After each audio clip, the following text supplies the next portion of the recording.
My dad threw me out as a teen for a lie by my stepmom's lies. Now he wants my house for my sister, but what I revealed left them speechless. I'm 31, male, working as a real estate developer now, but this whole thing started back when I was 15. My real mom died from cancer when I was 4. When I turned 7, Dad, 42, male at the time, married this woman I'll call Beth, 35, female, because that's her real name, lol. She seemed nice at first, did that whole trying too hard stepmom thing, but everything changed after she had my half-sister Jenny when I was a kid. Dad was always super harsh with me, like way over the top strict. Nothing I ever did was enough for him. I still remember getting a B+ on this really hard chemistry test, and instead of being happy, he just looked at me and went, "Why isn't this an A?" Made the basketball team. He'd be like, "Why aren't you starting?" That kind of stuff, all the time. But with Jenny, totally different story.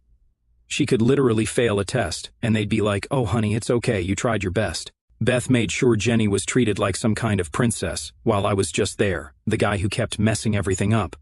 Looking back now, I'm pretty sure I had ADHD or something that never got diagnosed. Like, I couldn't sit still in class, had trouble focusing, that kind of stuff. But instead of trying to figure out what was wrong, Dad would just scream at me. His favorite thing to say was, "Why can't you just be normal like your sister?" While Beth stood there nodding along like I was some kind of problem that needed fixing. Dad worked these crazy long hours at his construction company, so he wasn't home much. That's when Beth would really show who she was. She'd forget to make enough food for dinner, so I'd have to make myself a sandwich, or she'd wash my clothes wrong on purpose, so they'd shrink or get ruined. Little stuff that I couldn't really prove, you get what I mean. If I tried telling Dad, he'd just say I was making trouble again because that's what Beth had him believing. The worst part was all the mind games she played. She'd move my stuff around, then tell Dad I was being messy or something would get broken, and somehow it was always my fault. Dad believed every word because why would Beth lie about that? She had him completely wrapped around her finger. Then came that day that changed everything.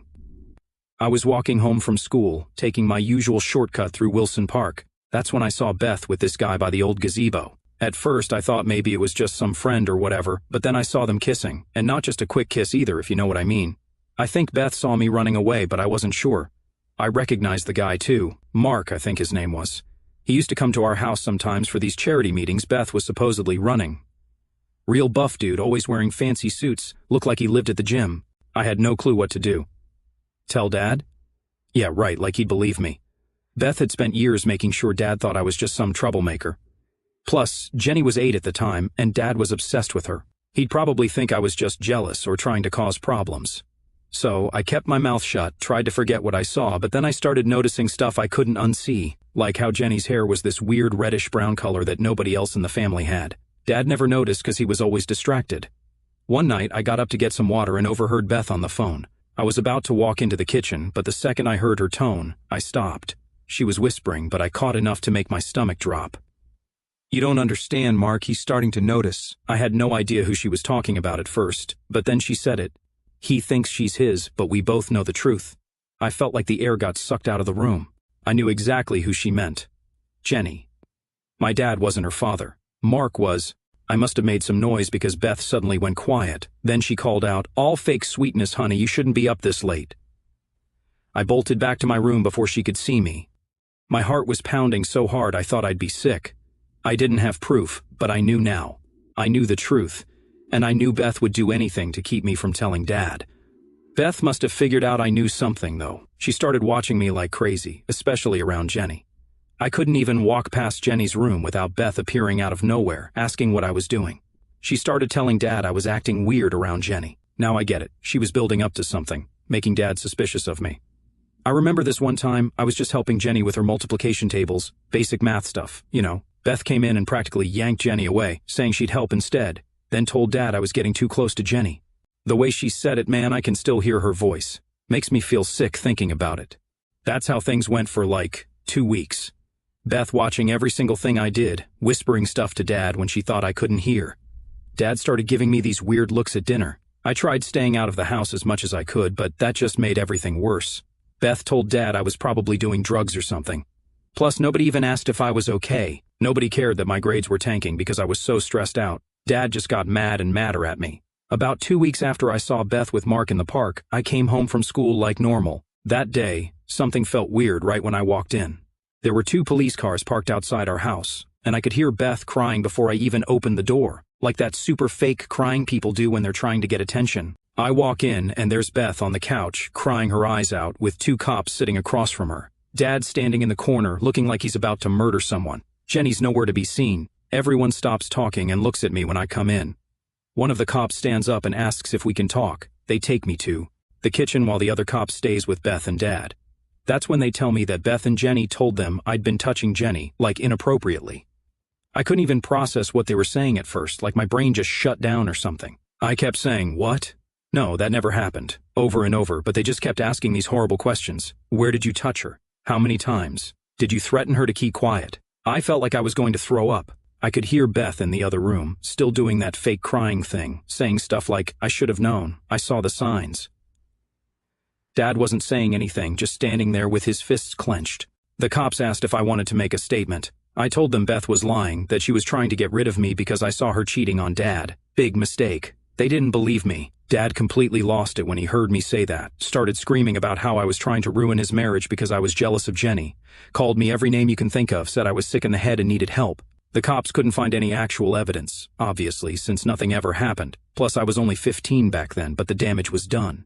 Dad threw a garbage bag at me and told me I had 10 minutes to pack my stuff and get out, said if I ever came near Jenny again he'd kill me himself. I tried one more time to tell him about Beth and Mark, but he literally grabbed me by my shirt and shoved me toward the stairs. I'd never seen him that angry before. Beth was standing there with this tiny smirk that only I could see. I grabbed whatever clothes I could fit in the bag and my school backpack, tried to get my Game Boy, but Dad said everything in the house was his since he paid for it. The whole time I was up there, I could hear Beth downstairs, probably making sure Dad stayed mad. When I came back down, Jenny was there. She looked confused, like she didn't understand what was happening. Beth had her arms around her, like she was protecting her from me. That's what kills me the most, the look on Jenny's face. She was just a kid. Beth used her own daughter to get rid of me. Dad told me to give him my house key, said I wasn't his son anymore. Beth made this fake sad face and said, "Maybe someday you'll get the help you need." I wanted to scream that she was lying, that she was the one who needed help, but what was the point? They weren't going to believe me. They watched me leave, probably making sure I actually went. I looked back once. Dad was holding Jenny, and Beth was still doing that fake crying thing. The last thing I heard was Dad telling Jenny she was safe now. I walked around for hours that night, had like $40 in my wallet, and no idea what to do.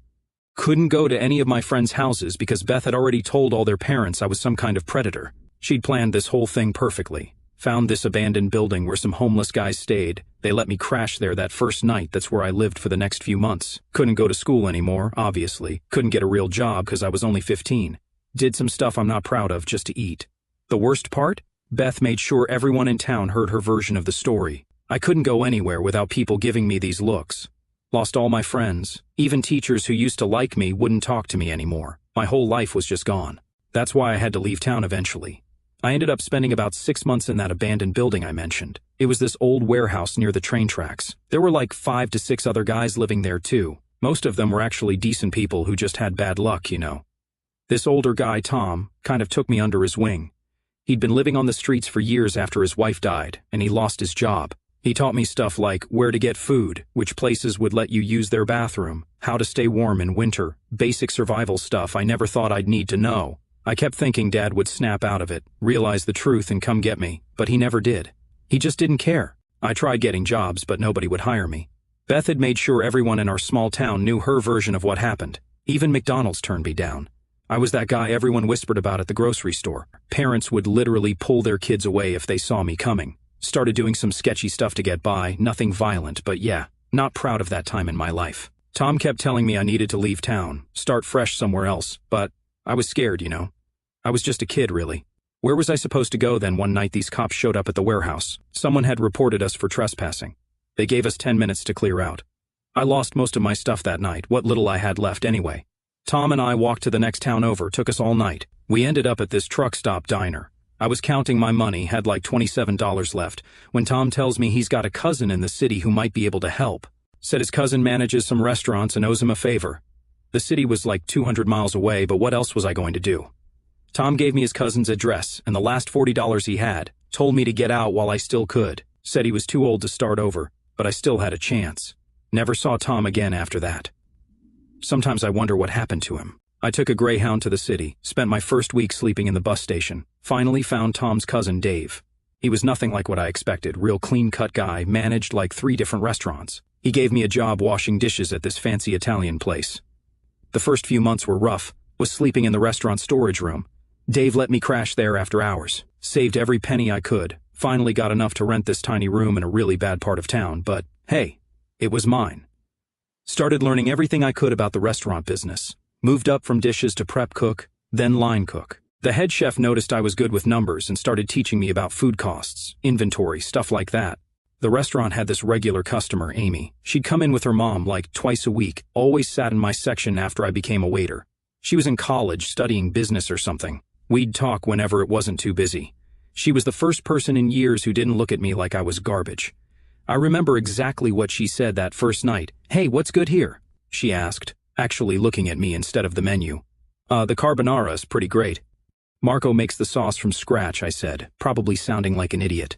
"You actually know who makes the food?" She smiled. "Most places I go, the servers just raid the specials and disappear." We ended up talking for like 10 minutes about food. Her mom just sat there smiling. Later, I heard her mom say, "Amy, stop bothering the poor waiter, he has other tables." Amy looked around the empty restaurant and laughed. "Yeah, Mom, he's clearly swamped." They started coming in more often, always requesting my section. Amy was studying business at the local college, and she'd sometimes bring her homework. One night, she was struggling with some accounting stuff. "This makes no sense," she groaned, staring at her textbook. "How can a company lose money, but still show a profit?" "Creative accounting," I said while refilling her water. "They're probably moving numbers around to make it look good for investors." She looked at me like I'd grown a second head. "How do you know about corporate accounting?" Truth was, I'd been reading business books at the library, wanted to understand how restaurants worked, maybe open my own someday. Told her this, and she got super excited. "That's amazing. Most people our age don't care about this stuff. Hey, want to look at this problem with me?" Next thing I know, I'm sitting at her table during my break, helping her with homework. Her mom would just watch us with this knowing smile. This went on for months. Amy would come in, we'd talk about business stuff, and I'd try not to fall in love with her. Failed miserably at that part, by the way. She was so smart but never made me feel stupid. Like, "This one time, I don't get why you're working here," she said. "You're clearly good at this business stuff." "Not everyone can afford college," I mumbled, feeling embarrassed. "You don't need college to be successful," she said. "My dad never went, and he owns 3 companies now. He says experience matters more than degrees." That conversation stuck with me. Started thinking maybe I could do more than just work in restaurants. I eventually got my GED by studying at the library on my days off. Amy helped me with the math parts. She never asked about my past, and I never told her. Was too scared she'd stop talking to me if she knew. That was my life for about 5 years. Wake up, work, study, sleep, repeat. Didn't date, didn't make friends, really. Just focused on surviving and trying to be better. The whole time I kept thinking about Jenny, hoping Beth wasn't messing her up too bad. One night, Amy came in looking super excited. "Guess what? Dad's looking for someone to help manage his new property development project. Entry-level position, but lots of room to grow. You should apply." I froze up. "Amy, I never even finished high school. But you got your GED, right? That's all that matters. Come on, just try." What's the worst that could happen? The worst that could happen, she could find out about my past, about Beth's lies, about everything. But Amy kept pushing. "Please, for me. Dad trusts my judgment. And I know you'd be amazing at this." So, I applied, had to borrow a suit from Dave, still fit weird. Interview was terrifying. Amy's dad just stared at me for like a full minute before speaking. "Amy says you understand business. Prove it," he said. Somehow I managed to talk intelligently about property development trends I'd read about, even suggested some ideas for his new project. At the end, he just nodded and said, "You start Monday." When I told Amy I got the job, she hugged me. First time anyone had hugged me in years. I almost cried right there in the restaurant. "See," she said. "I told you could do it." That job changed everything. Her dad became like the father I wished I'd had. He actually listened when I had ideas, taught me everything about real estate development. Within a year, I was managing my own projects. The whole time, Amy and I got closer. We'd get coffee after work, talk for hours, but I never asked her out, kept thinking about Beth's lies, about my past. Amy deserved better than some guy who lived on the streets. Then came the night that changed everything. We were working late on a project proposal, just us in the office. "You know," Amy said suddenly, "for someone so smart about business, you're really dumb about some things." "What do you mean?" She looked me right in the eyes.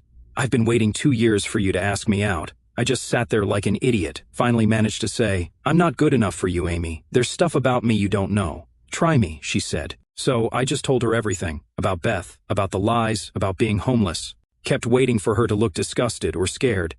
Instead, she started crying. Then she got mad, not at me, at Beth and my dad. Those horrible people, she said. How could they do that to their own son? Then she kissed me, just reached across the desk and kissed me, and, yeah, that's how Amy and I finally got together. But life has a way of bringing up the past when you least expect it. Amy and I got married pretty quick after we started dating. Her family was amazing. They actually treated me like a son. We had our first kid, a boy, and bought this really nice 5-bedroom house in a good neighborhood. Life was perfect. Then, about 3 months ago, I was scrolling through Facebook at work and see this friend request. Profile picture shows my dad, looking way older than I remembered. I just sat there, staring at my phone like an idiot. Amy noticed something was wrong as soon as she got home. I was sitting in our kitchen, just staring at nothing. "Babe, what's wrong?" she asked, putting our son down for his nap. "Dad found me on Facebook," I said. "He sent a friend request." She sat down next to me. "What are you going to do?" "No idea. Haven't opened his message yet. Want me to read it first?" I handed her my phone. She opened the message and started reading out loud. "Son, I know it's been a long time. I'm getting older now and been thinking a lot about the past. Not a day goes by that I don't think about you. Beth and I want to make things right. Jenny misses her big brother. Please give us a chance to explain. Love, Dad." I laughed, but it wasn't a happy laugh. "Jenny misses me? She probably doesn't even remember me. She was 8 when everything happened." Amy squeezed my hand. "You don't have to respond." But I did. Maybe I'm an idiot, but I wanted to know why now, after 16 years. So I accepted the request and messaged back, "Why now?" His response came fast. "I'm 58 now, had some health scares. Made me realize life's too short for grudges. Jenny's getting married soon, would mean a lot to have you there." We messaged back and forth for a few weeks. Found out Jenny's 24 now, works in marketing, engaged to some lawyer guy. Beth's still the same, according to Dad. "Yeah, bet she is. Amy kept telling me to be careful. People don't change that much," she said. But I wanted to believe Dad had changed. Stupid, right? They asked to visit. Amy said it was my choice, but she'd support whatever I decided. So, I said yes. Big mistake. They showed up on a Saturday morning. Dad looked old, like really old, gray hair, walks with a slight limp. Beth looked exactly the same, actually, still had that fake smile. Jenny had grown up, looked even more like Mark now, but nobody seemed to notice except me. First few minutes were awkward, nobody knew what to say. Then Jenny saw our family photos. "Is this your son?" she asked, looking at pictures of our 3-year-old. "Yeah, that's Jake," I said. "I'm an aunt," she whispered, then started crying. Beth immediately went to comfort her, same old Beth. Dad stepped into my house like he belonged there, eyes sweeping over everything with that barely hidden approval he never used to give me. "You've done well for yourself," he said, nodding. "Real estate development, huh? Never would have guessed." I folded my arms, already bracing for whatever this visit was really about. "Amy's dad gave me a chance," I said, letting the words hang, unlike some people. Beth, always the spin doctor, jumped in before the silence got too heavy. "We all made mistakes back then," she said, voice syrupy. "We're here to make things right." Amy, who had been standing near the door like she was waiting for a reason to leave, took the out immediately. "I'll check on Jake," she said, disappearing before she could say something she'd regret. Smart. Jenny, though, had no such filter. She wandered through the living room, fingers skimming across the furniture, the walls, like she was trying to claim it. "This house is amazing," she said, peering down the hallway. 5 bedrooms, but you only have 1 kid?" I forced a polite smile. "Planning for more," I said, "and we use one as an office. Not that it's any of your business." Dad clapped a hand on my shoulder, steering me toward my office with the whole "let's talk man-to-man" routine. That should have been my first warning. He sank into my chair like he owned it. "Son," he started, "I need to ask you something important." I stayed standing. "What?" "Your sister's getting married, starting a family." He let that sit for a second, like it was supposed to mean something to me. "They're looking for a house, but everything's so expensive these days." My stomach turned. No way. I could already see where this was going. "You've got all this space," he continued, gesturing around like he was selling me my own damn home. 5 bedrooms for 3 people. Jenny and Steve could really use a place like this. You're doing well. Could easily buy another house. I stared at him, waiting for the punchline. "Are you seriously asking me to give my house to Jenny?" "Well, not give, exactly," he said, like that somehow made it better. "Maybe sell it to them cheap. You make good money now." I literally lost it. "Get out," I said. He sighed, exasperated, like I was the one being difficult.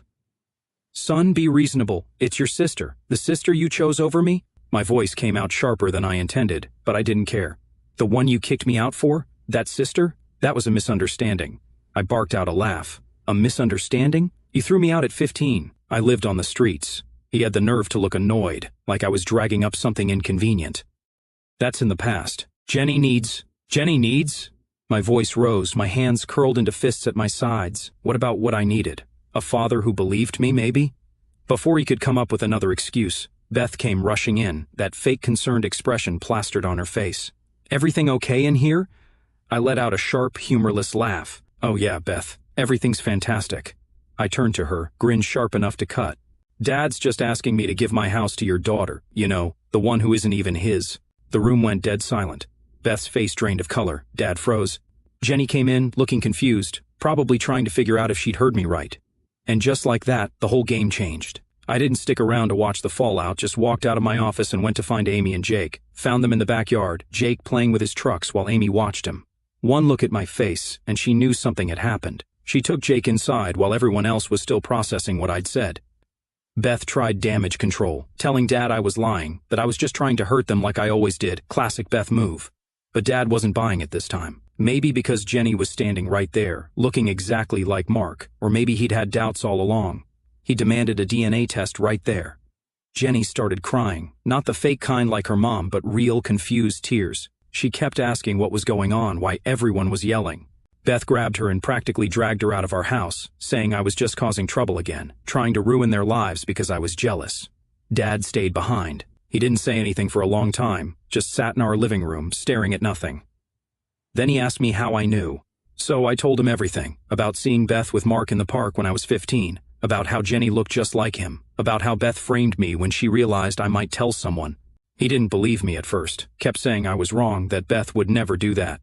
But I could see the doubt eating at him. All those little things that never made sense were suddenly clicking into place. Jenny's reddish-brown hair that neither of them had, her facial features that didn't match anyone in the family, Beth's constant need to keep me away from Jenny. The next week was crazy. Dad actually got that DNA test done, came to my office when he got the results. Didn't even wait to get home, just walked in, sat down, and broke down crying. Test showed 0 chance he was Jenny's father.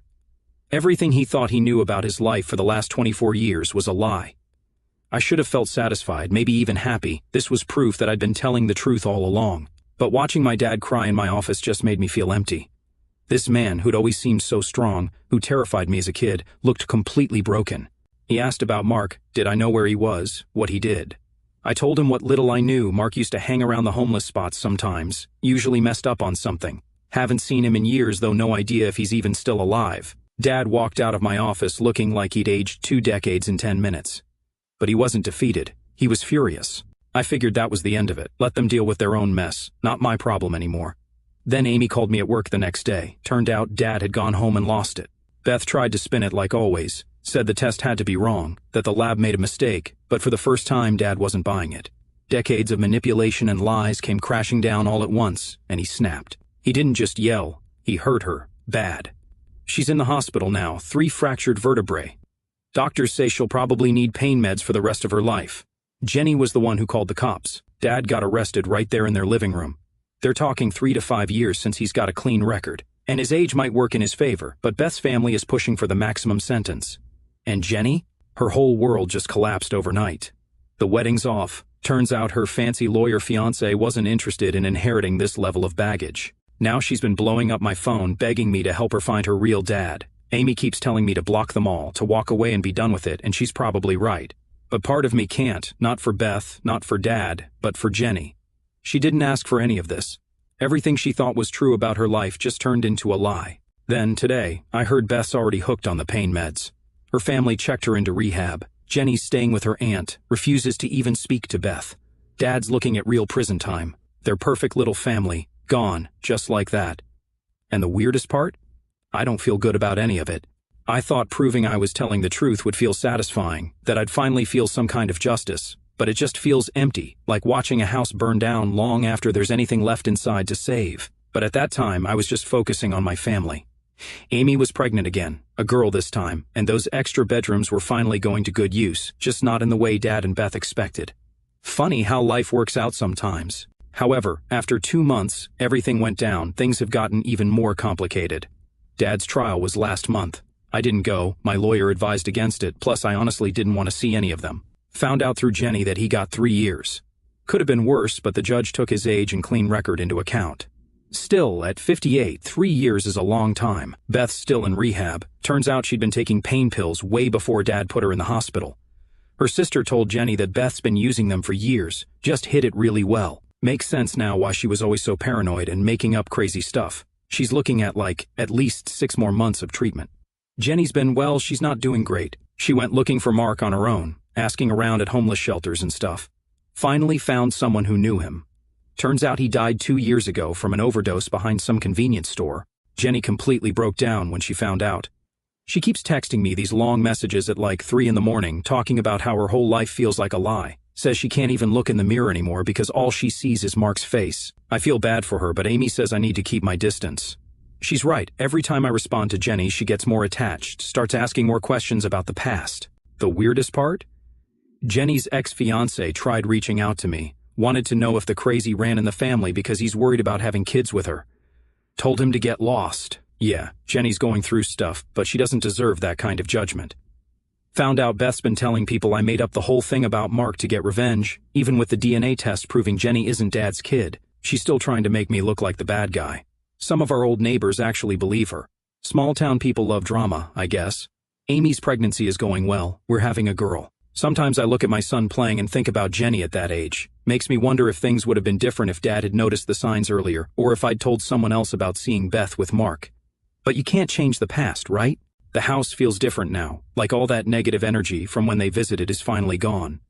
We're turning Jenny's future room, the one Dad wanted us to give her, into a nursery for the baby. Amy's got it all planned out, pink and gray theme, little stars on the ceiling.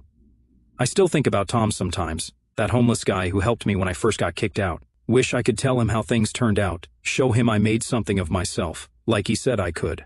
Hope he's okay, wherever he is. Been getting messages from Dad's side of the family, some supporting him, some mad at him for what he did to Beth. None of them ever cared where I was all those years I was homeless. Funny how family works sometimes. That's pretty much where things are at now. Not sure there's much more to tell, life goes on, you know. But to everyone who's been following this story and sending support, thanks. Writing all this out helped more than I thought it would. Special thanks to the person who suggested therapy, you were right. Jenny messaged me one last time yesterday. Said she's moving out of state, starting fresh somewhere new, asked if we could stay in touch. Told her maybe someday, but not now. Need to focus on my own family for a while. That's it, I guess.